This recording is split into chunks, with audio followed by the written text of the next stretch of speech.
आइए मेरे दोस्तों, आपका स्वागत है।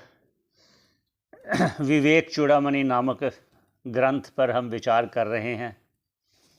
आइए आपके साथ मिलकर विचार करते हैं। आप सबके मंगल की कामना करते हुए, ईश्वर को प्रणाम करते हुए, गुरुजनों को प्रणाम करते हुए, आचार्यजनों को प्रणाम करते हुए आगे चलते हैं। भगवान भाष्यकार जी आत्मज्ञान का महत्व बता रहे थे कि आत्मज्ञान का महत्व क्या है। 62 नंबर तक हो चुका था। 62 में कहा उन्होंने कि शब्द जालम महारण्यम चित्त भ्रमण कारणम। जो शास्त्रों, बहुत से शास्त्र हैं, सभी शास्त्रों का श्रवण करने का एक ही मतलब है कि सभी शास्त्र कह क्या रहे हैं, किसके लिए कह रहे हैं और क्यों कह रहे हैं। एक दूसरा, ये शास्त्र उनके लिए है जो इस भाव सागर से पार होना चाहता है, जन्म मृत्यु से पार होना चाहता है, बार बार इस भाव सागर में नहीं आना चाहता, और वह इस सभी जो संसारिक अनर्थ है, अनर्थ अर्थात जो दुख का कारण है, उस अनर्थ की निवृत्ति और उस परमानंद की प्राप्ति अर्थात अपने स्वरूप की प्राप्ति करना चाहता है। ये उसके लिए सभी शास्त्र हैं। ये शास्त्रों द्वारा कहे हुए प्रयत्न भी उसी लिए हैं। उस पर कह रहे हैं कि ये सभी शास्त्र शब्द जाल महारण, ये बहुत बड़े शब्दों का जाल है ये शास्त्र, पर जब तक आप उसके तात्पर्य को नहीं समझोगे तब तक आप उस पर अध्ययन नहीं कर सकते। अध्ययन अर्थात उसका श्रवण मनन निध्यासन नहीं कर पाओगे। अतः इसलिए, अतः दूसरी उत्तरार्ध में लिख रहे हैं, अतः प्रयत्नात्, प्रयत्न से क्या करना चाहिए, ज्ञातव्यम, जानना चाहिए। किससे जानना चाहिए? तत्वज्ञ पुरुष से, जिसने पहले जीवन मुक्ति का आनंद ले रहे हैं, जिन्होंने अनुभव कर लिया है, जो शास्त्र वेत्ता हैं और तत्वज्ञ हैं, उनसे जाकर प्रयत्न पूर्वक इस आत्म तत्व को जानना चाहिए। ये है उनका 62 नंबर श्लोक पर कथन। अब आगे चलते हैं 63 नंबर पर। अब आगे क्या कहते हैं? अज्ञान सर्प दृष्टस्य ब्रह्म ज्ञान औषधम विना किमु वेदैश्च शास्त्रैश्च किमु मंत्रैः किमु औषधैः। ये कहा, भाष्यकार जी कह रहे हैं, भगवान भाष्यकार जी कह रहे हैं कि जो आत्म तत्व का जानने वाला है, जानना चाहता है, उसको अज्ञान सर्प दृष्टस्य, जिस इस अज्ञान, अज्ञान अर्थात अपने का अज्ञान है कि मैं आत्मा हूँ, कि मैं देह हूँ, ऐसा अज्ञान, ये माया भी कह लो।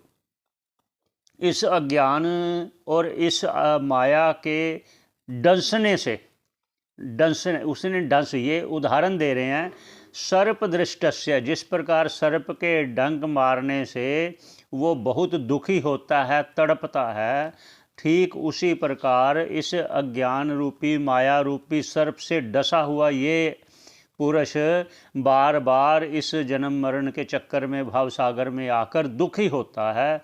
उस दुख का एक ही औषधि है, उस दुख की भवसागर से पार होने की, जन्म मरण से पार होने की एक ही औषधि है। वो औषधि है ब्रह्म ज्ञान औषधम। ब्रह्म ज्ञान औषधि के बिना अर्थात इसका अनुभव किए बिना, ये भी पहले कह दिया कि जो रोगी है दवाई तो उसी को खानी पड़ेगी, इसलिए जो भवसागर से पार होना चाहता उसी को प्रयत्न करना पड़ेगा, दूसरे के प्रयत्न करने से उसको लाभ नहीं होगा। और इसमें शास्त्र क्या करेगा, या और वे जो डॉक्टर है वो क्या करेगा, या कोई मंत्र क्या करेगा, बाकी क्या करेगा, ये सहायक तो हो सकते हैं। अब सहायक क्यों हो सकते हैं? जैसे हम मंत्र जप करते हैं वो सहायक हो सकते हैं, हमें अंतःकरण की शुद्धि द्वारा हमें वो विचार उत्पन्न होंगे ईश्वर की कृपा से, गुरु की कृपा से और शास्त्रों की कृपा से, और हमारे प्रयत्न से, मंत्र जप से हो सकता है। और इसमें कोई रोग हो गया है, शरीर में कोई रोग हो गया है, तो उसकी औषधि हो सकती है ताकि ये शरीर स्वस्थ हो और हम मंत्र जप कर सकें। ये शरीर स्वस्थ होगा तभी हम उपासना कर सकेंगे, ये शरीर स्वस्थ होगा तभी हम मंत्र जप ध्यान आदि कर सकेंगे, श्रवण आदि कर सकेंगे। इसलिए ये कहा कि बाकी तो इस देह के लिए तो हो सकते हैं सहायक, लेकिन आत्म तत्व को जानने बिना भवसागर पार नहीं हो सकता, ये स्पष्ट रूप से कहा। अब भाष्यकार जी कहते हैं जो हम ये आत्म तत्व कह रहे हैं इसकी आवश्यकता क्या है, जानने में, अनुभव करने में क्या आवश्यकता है। जो अभी कह रहे हैं ना, श्रवण मात्र से तो हो जाना चाहिए, कहते श्रवण मात्र से तो हो जाएगा, लेकिन जब तक आप अनुभव नहीं करोगे, वही पुनः फिर कहते हैं कि आपको अगर भूख लगी है इस भवसागर से पार होने की, तो जिस प्रकार भूख भोजन करने पर शांत होती है, ऐसे ही भवसागर से पार होने के लिए उस आत्म तत्व का अनुभव करने पर यह शांत होगा। उस पर कहते हैं अप्रोक्ष अनुभव की आवश्यकता क्यों है, उस पर चलते हैं। 64 नंबर श्लोक है। भाष्यकार जी लिखते हैं, ना गच्छति विनापानम व्याधि औषध शब्दतः बिना अप्रोक्ष अनुभवम ब्रह्म शब्दैर्नामुच्यते। ऐसा भाष्यकार जी लिखते हैं, कह रहे हैं ना गच्छति विनापानम, ना गच्छति बिनापानम, बिना खाए हुए, व्याधि औषध शब्दतः, जो रोग है उसकी औषधि खाए बिना, उसका ग्रहण किए बिना उस रोग को शांत नहीं कर सकते। रोग शांत करने के लिए, रोग को दूर करने के योग को दूर करने के लिए औषधि का सेवन करना पड़ेगा, परहेज करना पड़ेगा, उसके बिना लाभ नहीं हो सकता। अगर हम सिर्फ औषधि का नाम ले रहे हैं, ये पैरास्टामोल, पैरास्टामोल सिर दर्द करेगा, पैरास्टामोल सिर दर्द करेगा, ऐसे जपने से तो कुछ नहीं होगा। जो पैरास्टामोल है सिर दर्द करता है, पैरास्टामोल सिर दर्द करता है, ऐसे बोलने से तो कुछ नहीं होगा। इसलिए वो पैरास्टामोल खाना पड़ेगा तभी सर दर्द दूर होगा।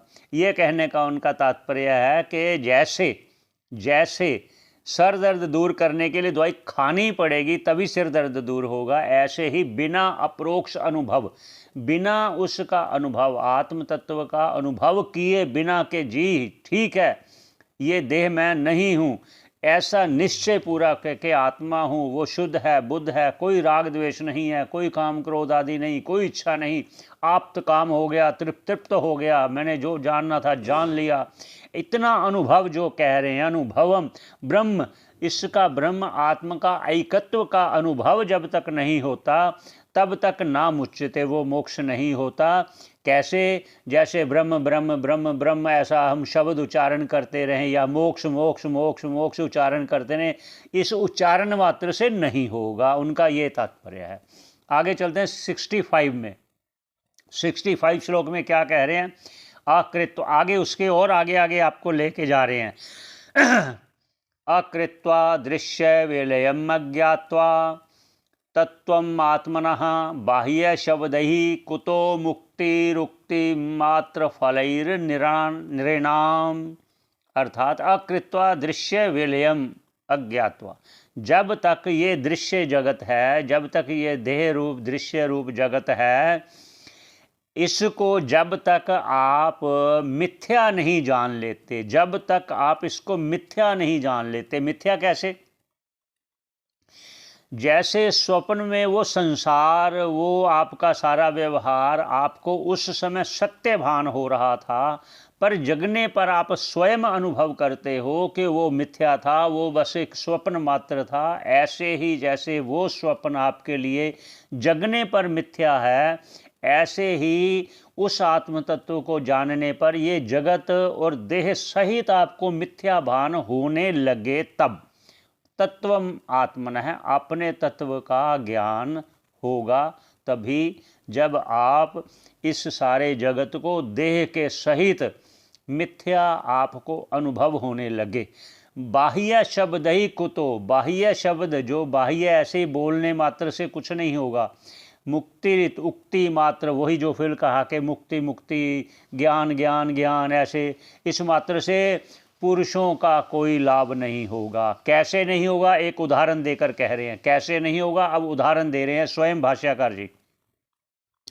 भगवान भाष्यकार जी अपने 66 श्लोक में लिखते हैं, आकृत्वा शत्रु संहार मगत्वाखिल भूश्रियम, आकृत्वा शत्रु संहार मगत्वाखिल भूश्रियम, राजा अहमिति शब्दान्नो राजा भवितुमर्हति। कह रहे हैं अकृत्वा शत्रु संहार, जब तक कोई राजा अपने और राज्य को या बढ़ाना चाहता है, अपने और उस साम्राज्य को बढ़ाना चाहता है, तो उसको अपने शत्रु जो है राजा उसको मारना पड़ेगा, जो शत्रु राजा है उसको मारना पड़ेगा। जब तक वो मारेगा नहीं तो वो अपनी वृद्धि नहीं कर सकता।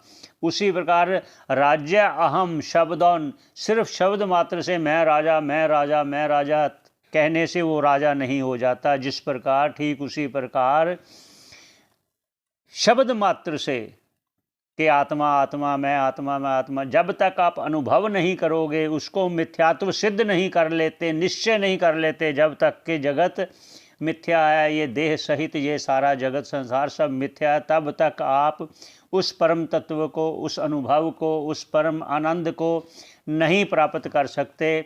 अनर्थ की निवृत्ति, सर्व अनर्थ की निवृत्ति, परमानंद की प्राप्ति, ये तभी संभव है जब आप उसका आत्म तत्व का अनुभव कर लोगे, शास्त्र के अनुकूल, गुरु वचनों के अनुकूल।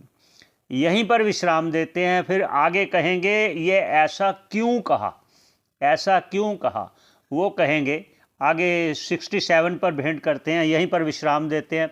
सभी के मंगल की कामना करते हुए आप श्रवण करने का बहुत बहुत धन्यवाद। सभी के मंगल की कामना करते हुए यही विश्राम देते हैं। धन्यवाद।